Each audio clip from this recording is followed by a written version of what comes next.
Welcome to our lovely future humans, our 5D collective. To those who are new, we're a bunch of lovely, how can I break it down? People who get to authentically show up. And that is with the mind and the brain and the body. And so you move into your ventral vagal state. And when you do that, I'm sure then you know how to discern your activated states and your mental chatter. Okay, so we're having a good time as we own our sovereign blueprint, which, by the way, the executive summary for your sovereign blueprint, the guide on PayHip, is live. Okay, so we don't count on others to co-regulate when they can't self-regulate. We pivot to our own ventral vagal state. And the guides that are on PayHip are for those of you who are embodied, regulated leaders of yourself, and you support others. And so relational integrity is important. Societal reality is important, and we do understand our 3D, 4D brothers and sisters will continue with the stories, and I will continue to make fun of them, but I will also continue to know that they are doing the best they can. After all, suffering life and creating devils, demons, evils, and continuing with that story and having an unsteady self-image, so enmeshing and becoming dressed up with all of the stories, 3D, 4D.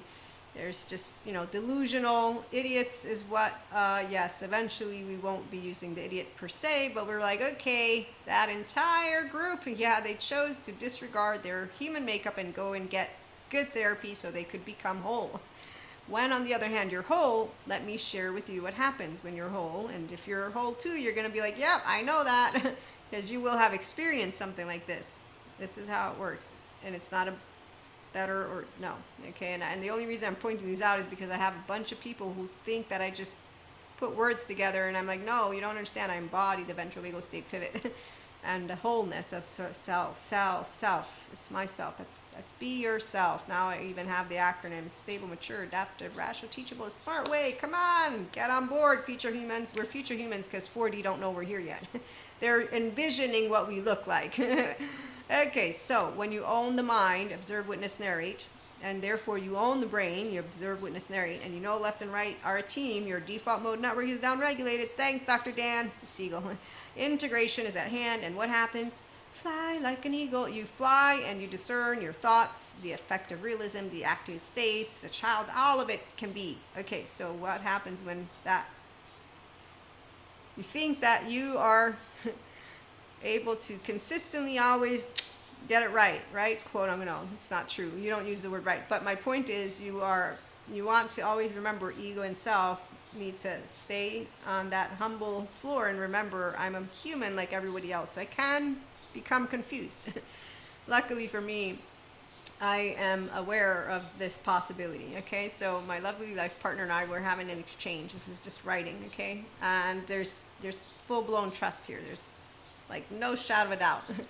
I believe the words that come out of the mouth of the human being. Okay, so as I am looking at a picture, I read a specific word that contradicts what I just got told. Okay, but I'm not telling you all the information because the details aren't important.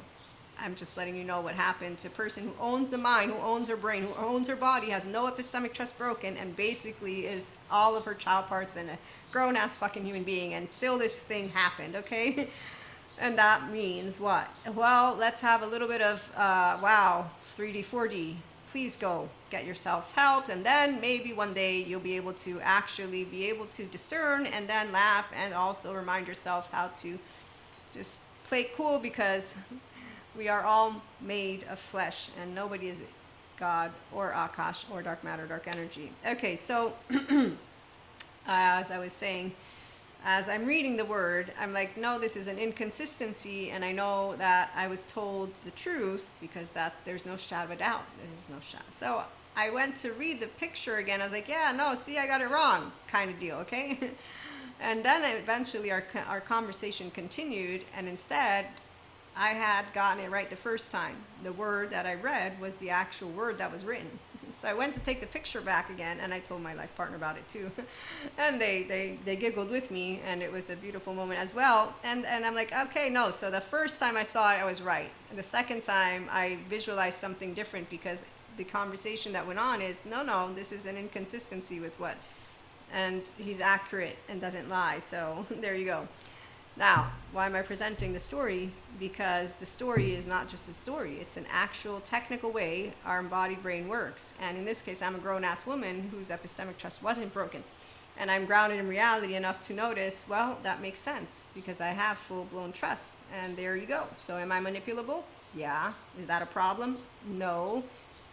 Am I going to go in a relationship with, I'm going to only half trust you? Okay, so here's that ventral vagal state pivot. Here's relational integrity, relational joy. Here's a safe haven, secure base, securely attached human being who, whether polyamory or monoamory, says this is what love is. It's also what is being human, and this is also when you get good explanations, what it means for us to be all on the same page. The ones who want to create a monster somewhere, I understand what monsters served, like when we didn't have light, and therefore thieves would thieve in the full moon. Okay, so I'm not going to say that our spiritual embodied experiences are fake. But I'm going to say science is an objective truth. It's not just about reality. And whenever there's the good ones, they will explain to you something with all of the humility in the world, all of the empowerment in the world, and they will spot on be able to give you, it's like a car. It works a certain way. The ones who want to go and get into the philosophical conversations, existentialism, I know all about it. It's amazing. I love it. That's what we get to do. But there is no question about how the machine, and we're not a technology, by the way, and that's why I'm only using that word to understand, no, to explain. Like a friend of mine who thinks therapists aren't needed because he had a bad experience and that they're trying to take your money when they say it could take 7 to 10 years when that's not the case. But he'll call himself a software and a hardware. You're not technology. You're not a machine, but your embodied brain actively works a certain way. And thanks to Dr. Daniel Siegel, we have a hand model. And thanks to him, we also know what it looks like when the brain is integrated and when it's not. And thanks to him, we also know what it means to have a solo self and a relational self.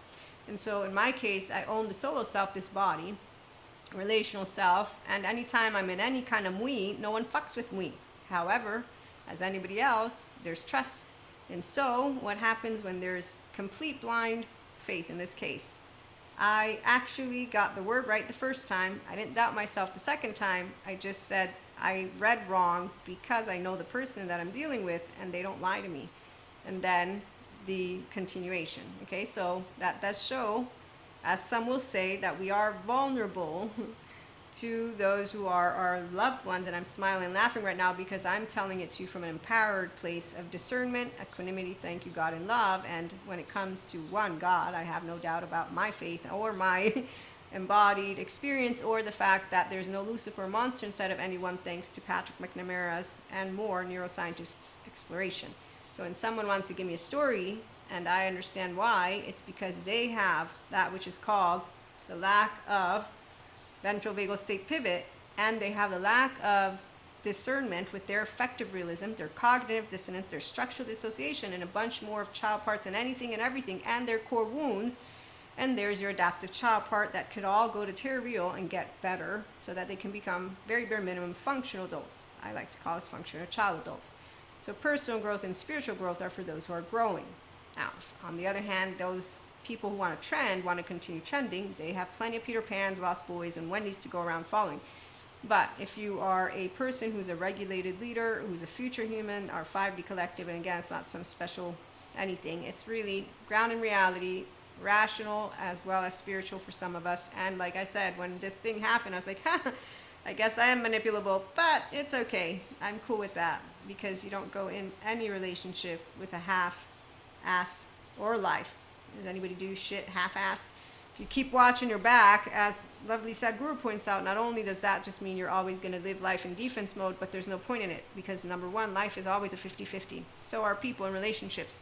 And the backstabbing, betrayal, rejection, front stabbing, what else? Humiliation, well, that can't happen. Injustice, well, I go to the law, I'm saying nobody can actually bring to you core wounds that aren't wounds anymore. So the betrayal is the most hilarious of them all. So the part about having these aspects, it's more about the core of every person is a self who wants to be welcome, which is why we don't cast a stone and we do turn the other cheek and we forgive.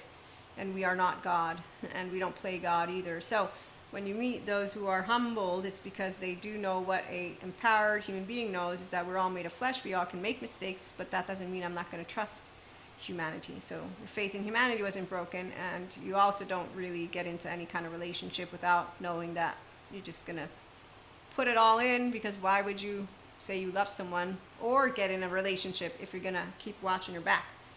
Doesn't make any sense. And so those are teenage attitudes. I'm gonna get betrayed, I'm gonna have to watch my back, and I'm making fun of people right now who think it's hard work to keep a relationship. No, it's not once you gain complete empowered version of yourself. It's like, oh well, sometimes things can happen.